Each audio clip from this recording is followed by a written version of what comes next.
Nessa aula, vocês vão aprender a como identificar o público-alvo da sua escola. Algumas estratégias e ações que vocês podem fazer para identificar, tá bom? E também para que sua campanha de matrícula seja assertiva e fale com o público certo. Então, eu vou compartilhar com vocês, porque nessa aula aqui embaixo vai ter um PDF para você baixar dessa tarefa que você precisa fazer, tá bom? Eu vou compartilhar aqui com vocês o material. Esse material é um PDF que eu fiz, tá? Para vocês. Ele é um pouco, vocês podem ler, podem, né, analisar, mas eu quero focar principalmente nessa tabela, tá? Porque a tarefa que vocês vão fazer é com base nessa tabela que eu criei, tá? Aqui, nesse PDF, eu vou deixar ela completa assim, para que vocês possam ir preenchendo no outro PDF, que é só a tabela. Aí eu vou precisar que vocês imprimam, tá bom? Esse PDF, para vocês fazerem as atividades. Então, vamos lá. Primeira etapa na identificação do público-alvo. Eu preciso que você faça uma coleta de dados dos pais e alunos atuais.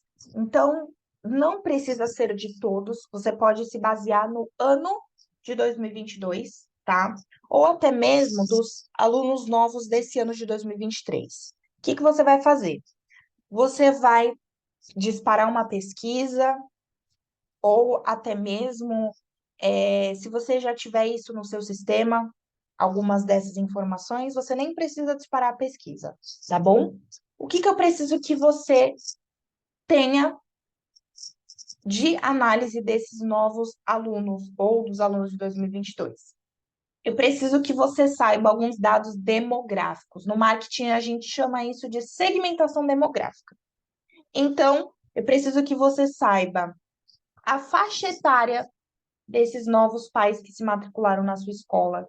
Então, olha, Vitória, eu recebi pais de 35 a 45 anos. A grande maioria dos novos alunos, eles são nessa faixa etária. Ok, você já tem essa análise, esse dado. Localização. O que que seria a localização? Onde e que bairro eles moram. Isso é muito importante.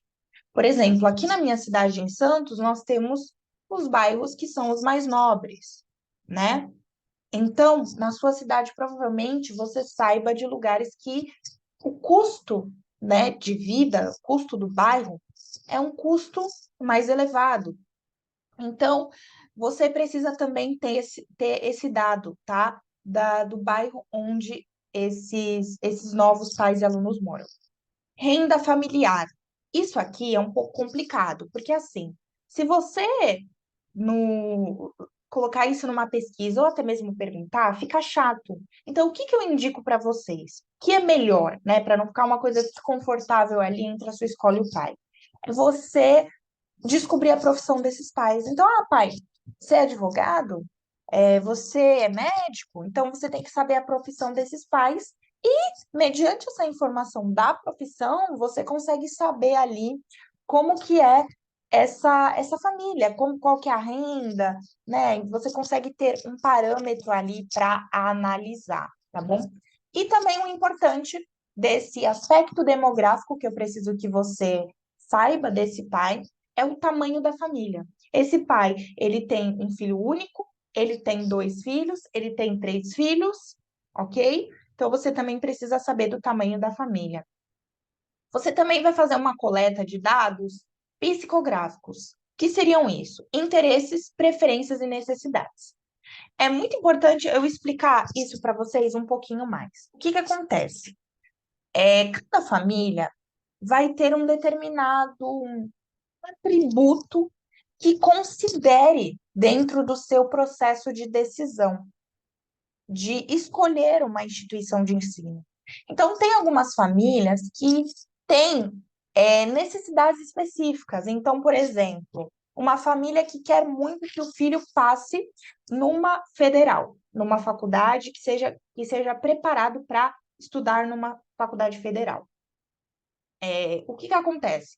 Essa família, ela mediante a esse objetivo, da onde essa família quer chegar, quer que o filho chegue, ela vai ter algumas considerações. Quais considerações? Ela vai buscar, ela vai considerar as escolas que ela sabe que os alunos, eles conseguem chegar aonde a pessoa quer que o filho chegue. Entendem? Então, essa questão de preferências e necessidades é com base nessa consideração que essas famílias vão fazer, tá?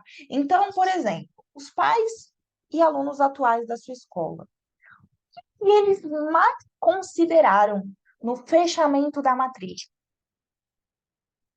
Alguns podem dizer que foi o acolhimento da sua escola, outros podem dizer que sua escola gera um resultado no futuro dos filhos, outra que a sua escola faz um trabalho socioemocional maravilhoso.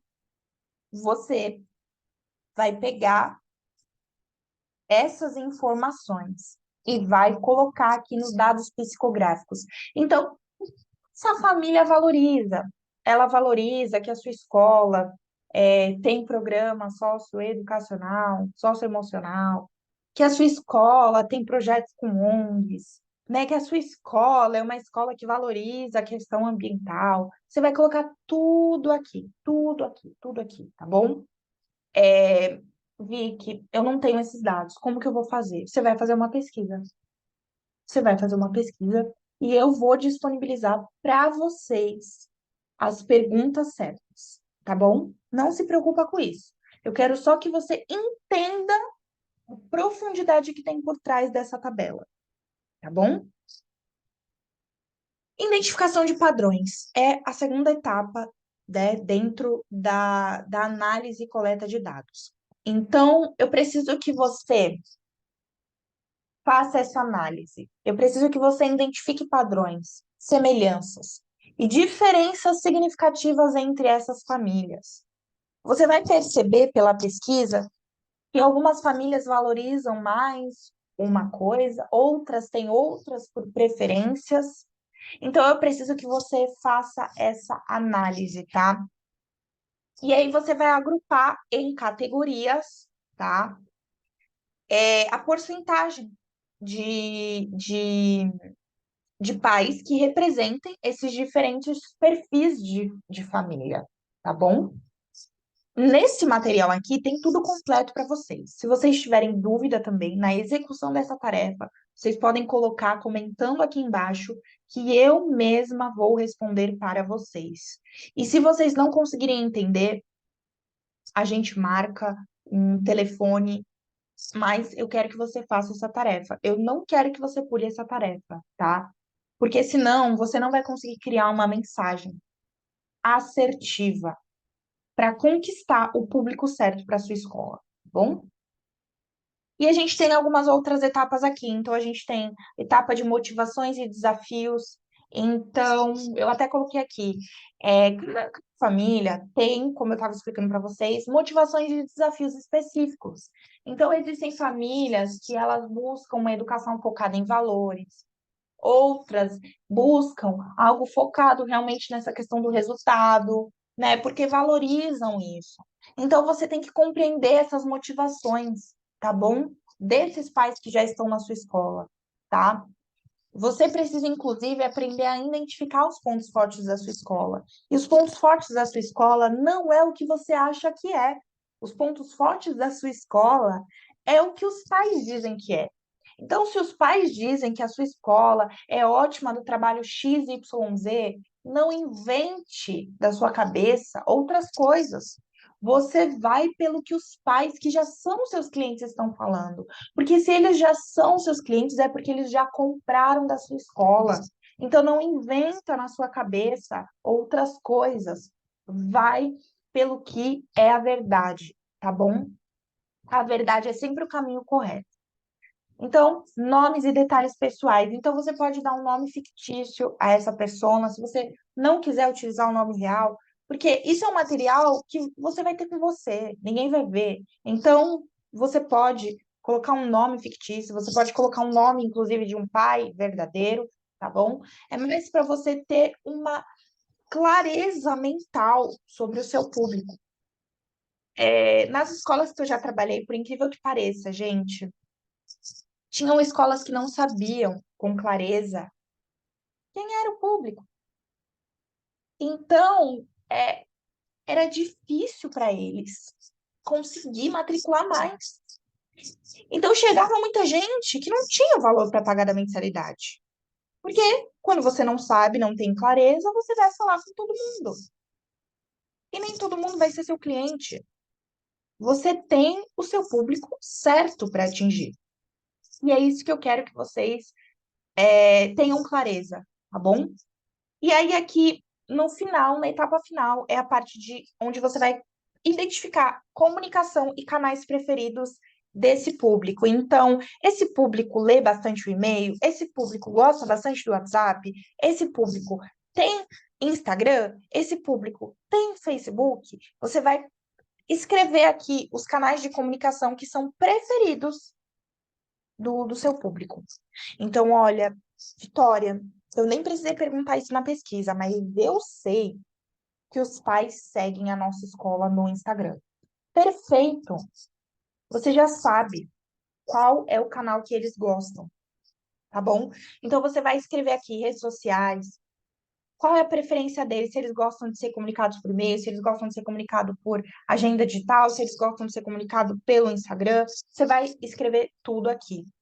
E aí, eu deixei um espaço em branco aqui, mas eu vou disponibilizar essa tabela em branco. Em branco.